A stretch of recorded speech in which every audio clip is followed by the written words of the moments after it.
The vibrational trap. How 7 invisible mistakes are secretly locking you out of your highest self. There's a secret most people don't want to face.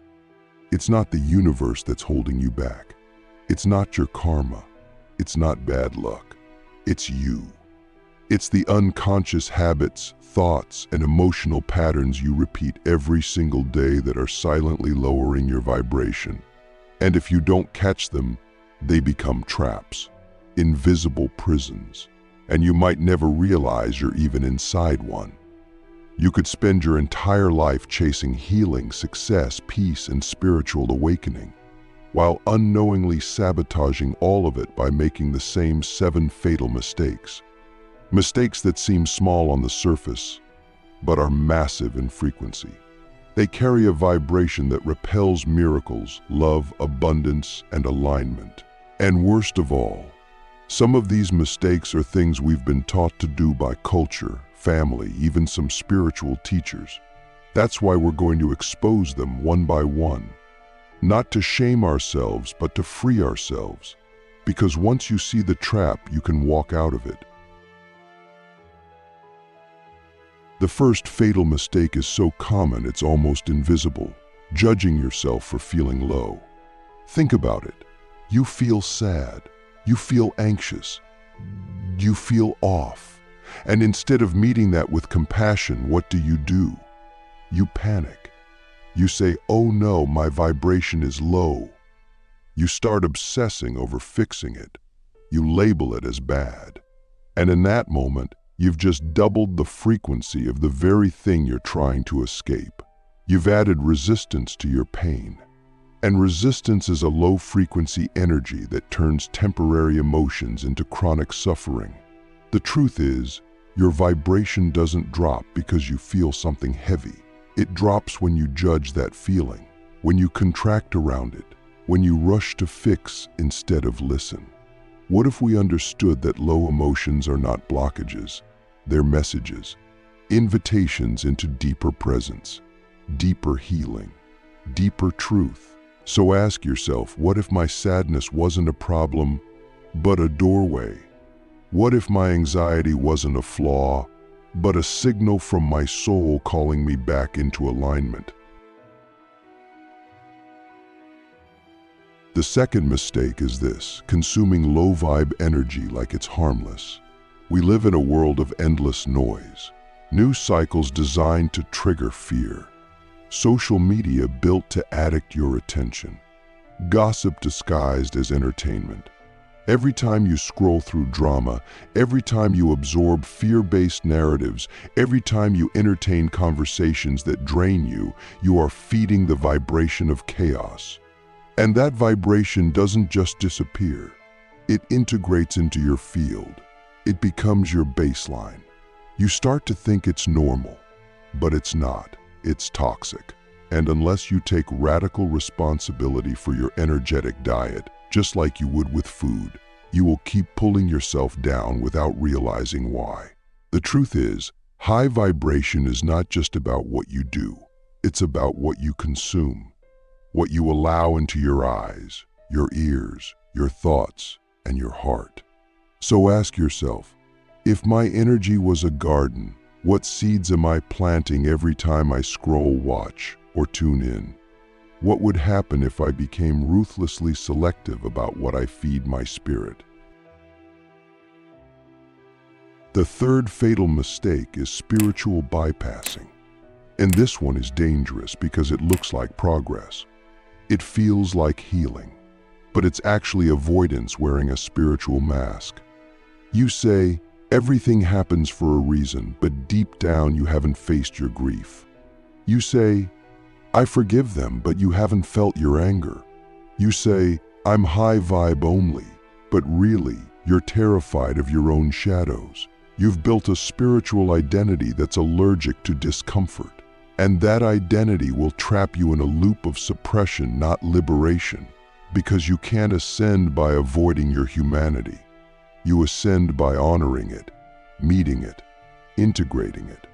The most high-vibe people on this planet are not the ones who never feel pain. They are the ones who can sit in the fire of pain without running, without numbing, without pretending. That's embodiment. That's real spirituality. So ask yourself, what am I pretending to be over in the name of being spiritual? What emotion have I never fully allowed myself to feel because I thought it would lower my vibration? The fourth mistake is a silent killer of frequency, unconscious self-betrayal. This happens every time you say yes when you mean no. Every time you ignore your intuition to please someone else. Every time you abandon your truth to avoid discomfort. On the outside, it looks like compromise, but on the inside, it's a fracture. And every fracture lowers your vibrational coherence, because your soul operates in truth. And when your actions betray your truth, your energy splits. You become fragmented, confused, drained. That's why so many people feel stuck even though they're doing the work. Because the work isn't just meditation or journaling. The work is living in integrity with your deepest knowing. Even when it's inconvenient, even when it's unpopular, even when it scares you, especially when it scares you. So ask yourself, where in my life am I still betraying myself in order to be liked, approved of, or safe? What would it feel like to choose myself fully, even if no one else understands? Fifth mistake, living in a future that doesn't exist. This one is so subtle, but so destructive. We think about tomorrow constantly. We rehearse conversations. We imagine a worst-case scenarios. We obsess over timelines. And by doing that, we disconnect from the only place where power exists. Now. The future is not real. It's a projection, a mental abstraction. And when you live there, you are vibrating in absence. You're not here. You're not embodied. And the universe can only meet you where you are. So if you're always ahead of yourself, always waiting for something else to begin your joy, your freedom, your peace, you're sending a frequency of lack. And that frequency keeps you in delay, over and over, until you realize the truth. Presence is the portal to everything, not the future, not the plan. This moment, right now. So ask yourself, what am I postponing that I could choose to feel right now? What part of me is still living in a someday that never arrives? Sixth mistake, holding on to resentment like it's power. We think if we stay angry, we stay strong, that if we never forgive, we'll never be hurt like that again. But resentment is not protection, it's poison. And it doesn't hurt them, it hurts you. It eats your joy. It fogs your clarity. It locks you in energetic contracts with people who don't even deserve your energy anymore. Forgiveness is not about excusing what happened. It's about freeing your frequency from the grip of the past. It's about cutting cords, reclaiming soul fragments, choosing peace over punishment. Because every time you carry the weight of old pain, you are dragging it into your now. And your now is sacred. Your now is all you have. So ask yourself, who am I still bound to through unspoken resentment? What would it feel like to release them, not for their sake, but for mine? Seventh mistake, the final trap that seals all the others. Believing that your vibration is something you have to earn. We think we need to do more, heal more, meditate more, prove ourselves more. But high vibration is not something you chase. It's something you return to. It's your natural state, underneath the trauma, underneath the programming, underneath the ego. And the more you try to fix yourself to get there, the more you reinforce the belief that you are broken, that you are separate, that you are not enough. And that belief is the lowest vibration of all. So the real shift happens when you stop trying to get to high frequency and instead start letting go of everything that told you you couldn't live there. All the lies, all the labels, all the stories. What if you stopped trying to become something and started remembering who you already are? The frequency rebirth, how to reclaim every fragment of your energy and rise like you were never broken. We don't rise by becoming something new. We rise by remembering what we forgot. Every low vibration we're trapped in is a story we've told ourselves for so long, we started thinking it was our identity. But it's not. It's just a frequency we got used to. A frequency built from survival, pain, rejection, trauma, and sometimes even love that came with conditions. And over time, we internalized it. We fused it with our self-image. We said, this is just who I am. But the truth is, none of that was ever you. The real you, the essence underneath the wounds, is whole, radiant, wildly magnetic. And if you want to reclaim your vibration, you can't just add more light. You must go into the places where you first dimmed it. You must retrieve the parts of you that got left behind in moments of shame, abandonment, or fear. This isn't about becoming better. It's about coming back. Coming back to the frequency that was always yours before the world told you to forget it. Energy doesn't lie.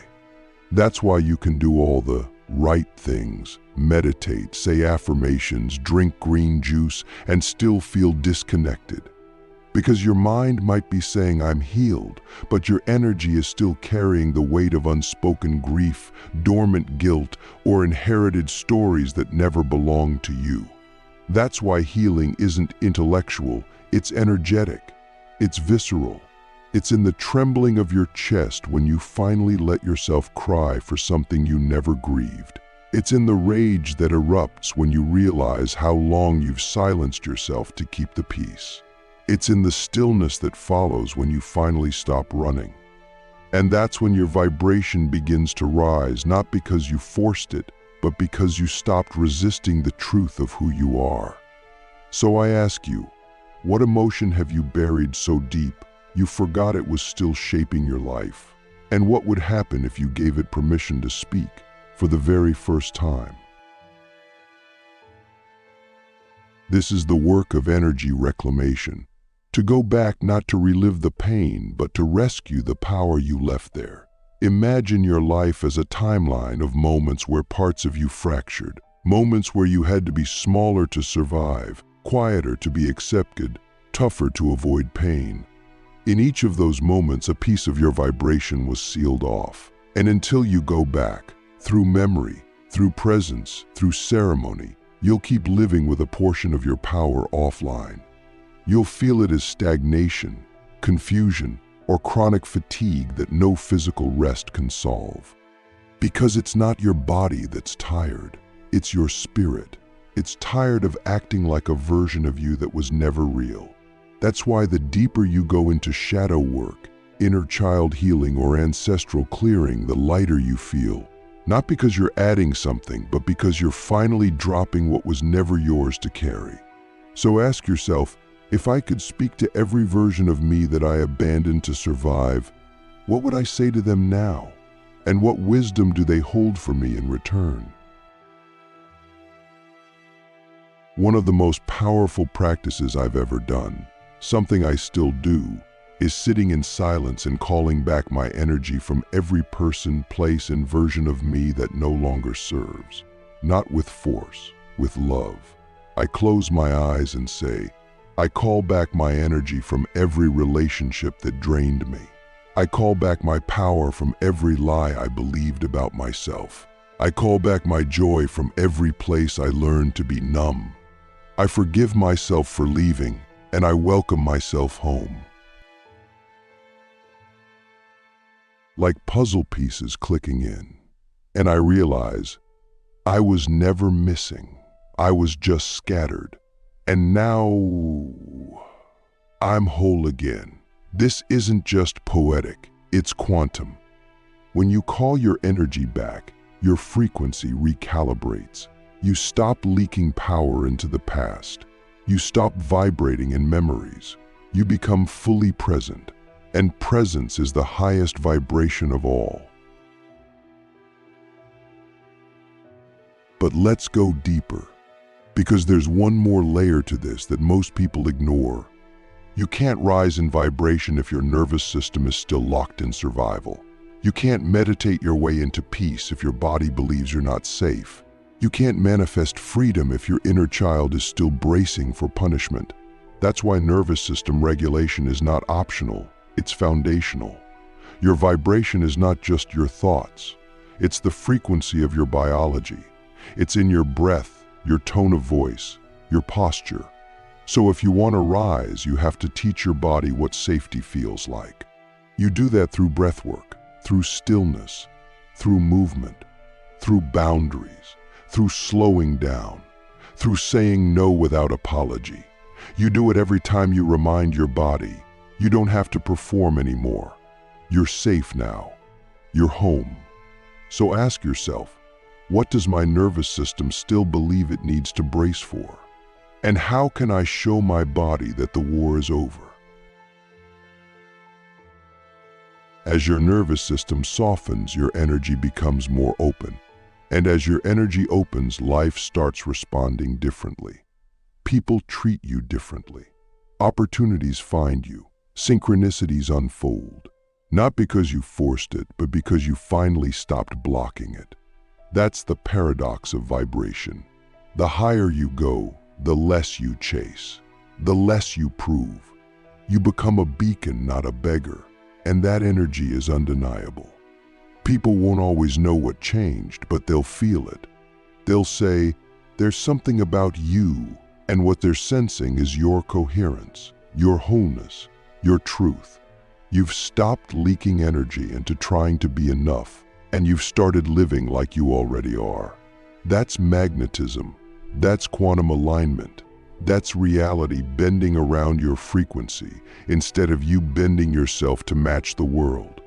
So I ask you, what would it feel like to stop trying to be magnetic and instead just be the most honest, grounded, fully expressed version of yourself? And finally, we must speak about devotion. Because rising in vibration isn't an aesthetic. It isn't a trend. It is a lifestyle of radical alignment. It means choosing integrity over approval, stillness over urgency, truth over comfort. It means waking up every day and asking, what does my highest self need from me today? Not in a performative way, not to prove anything, but because you care. Because you want to live in harmony with the divine intelligence that flows through you. Because you know your frequency is sacred and it deserves to be honored. This isn't about perfection. You will fall. You will forget. You will spiral. But the path is always here. And every time you return to it, you rise even higher. Not because something outside of you changed, but because you changed. You remembered, you reconnected, you reclaimed the vibration that was always yours. So now I ask you with full presence, if you truly believed that your frequency shapes your reality, how would you live today? What would you do differently right now? The vibration of destiny, how to live every day as a portal to your highest timeline. Every moment is a choice point, a fork in the quantum road. When you wake up in the morning, you are not just waking into another routine day, you are stepping into a web of infinite timelines. Some are heavy, stagnant, and predictable. Others are luminous, expansive, and miraculous. And the timeline you step into is not random. It's selected by your frequency, by your state of being. That's why your energy in the first minutes of your day is sacred. It's the frequency signature that echoes through your reality. If you wake up and immediately plug into fear, comparison, distraction, your day bends around that. If you wake up and anchor into presence, gratitude, clarity, your day bends around that. You are not just living time, you are programming it. You're not just experiencing life, you're transmitting instructions to it through your vibration.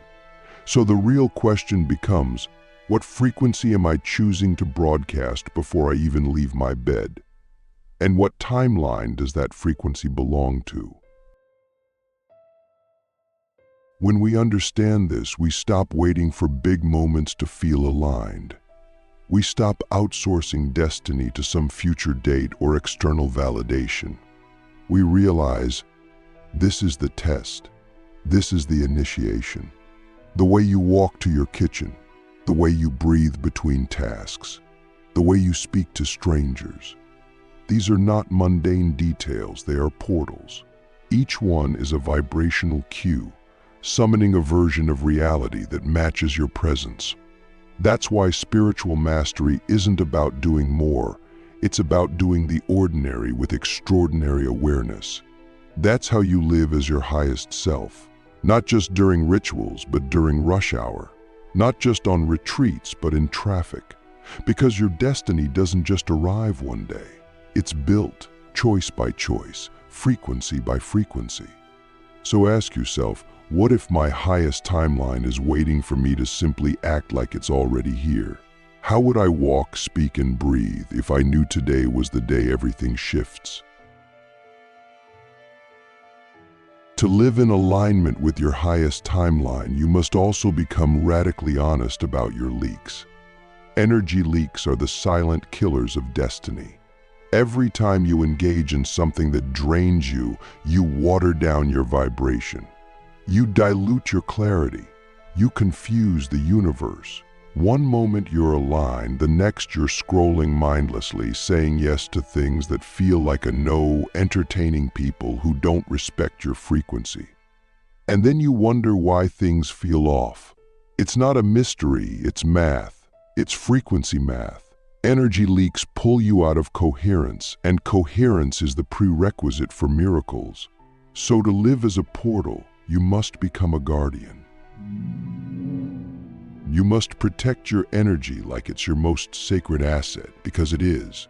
That means setting boundaries that feel uncomfortable at first. That means saying no without guilt.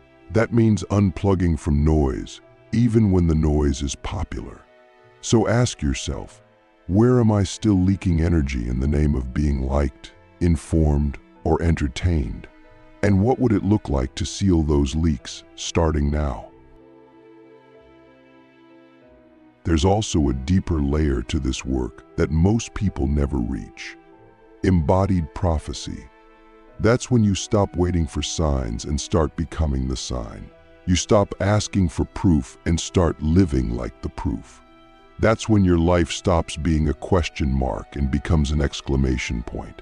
You walk through the world with a frequency so clear, so rooted, so unstoppable, that life has no choice but to rearrange itself around your vibration. This isn't arrogance. This is resonance. You are not forcing anything. You're simply becoming undeniable. You're no longer asking, will it happen? You're asking, how could it not? Because you've already become the version of you who lives it. That's what embodiment means. It's not a performance, it's a cellular memory. You're not acting like your future self. You're remembering that you already are them. So let me ask you, what would it feel like to stop asking for permission to rise and just rise? Without apology, without delay, without waiting for someone else to believe in you first. And here's the final shift. To live as a portal to your highest timeline, you must stop chasing alignment and start anchoring it. Stop trying to hold a high vibration for a few hours and start making it your home frequency. That means rituals aren't optional anymore. They're sacred contracts. That means your environment isn't random. It's a reflection of what you welcome into your field. That means your words aren't casual. They are spells. Every decision either affirms your timeline or fractures it. This doesn't mean living in fear of mistakes. It means living in devotion to your truth. It means asking not what's the easiest path, but what's the most aligned path. That's how you create a life that doesn't just look good online, but feels divine in your soul. Because alignment is not about perfection. It's about congruence. The more congruent your thoughts, actions, and energy become, the more life begins to flow through you instead of around you. So ask yourself, what rituals, environments, and relationships are truly worthy of the version of me I'm becoming? And what do I need to release to make room for them? When you live like this, when you truly embody your frequency, protect your energy, seal your leaks, and anchor your rituals, you are no longer hoping for the best. You're summoning it. You're no longer begging the universe to choose you. You are the universe, choosing to express itself through your clarity. You become a walking signal, a living transmission, a portal to timelines that most people only dream of. And the best part? You didn't get there by becoming someone else. You got there by letting go of everything you were never meant to carry. You got there by returning fully, unapologetically, to the truth of who you've always been. And now, your life isn't just something you live. It's something you radiate. Every room you walk into shifts. Every word you speak carries weight. Every breath becomes a prayer. And you realize you were never waiting for your destiny. Your destiny was waiting for you to wake up.